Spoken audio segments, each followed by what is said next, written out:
பிரதமர் மோடி இந்தியாவை அமெரிக்காவிடம் விற்றுவிட்டதாக எதிர்க்கட்சித் தலைவர் ராகுல் காந்தி குற்றம் சாட்டியுள்ளார்.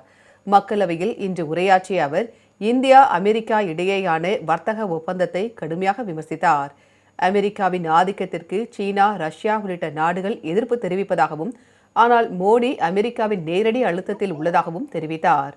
அதற்கு எப்ஸ்டீன் மின்னஞ்சல் கோப்புகள் காரணம் என்றும் அவர் குறிப்பிட்டார். அமெரிக்காவின் அழுத்தம் இல்லாமல் இந்திய விவசாயம், தரவு பாதுகாப்பு, எரிசக்தி பாதுகாப்பு தொடர்பாக அந்நாட்டுடனான ஒப்பந்தத்தில் எந்த பிரதமரும் சமரசம் செய்ய மாட்டார்கள் என அவர் குறிப்பிட்டார்.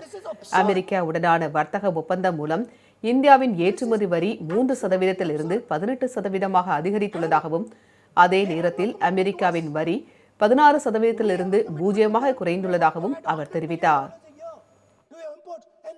No commitment to us. We're just standing there like fools.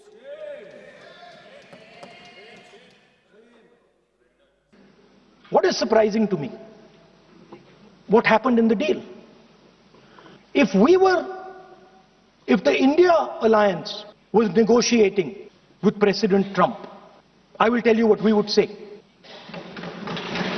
You're not going to talk to us as if we are your servants. Second thing we would say is, Mr. Trump, please understand.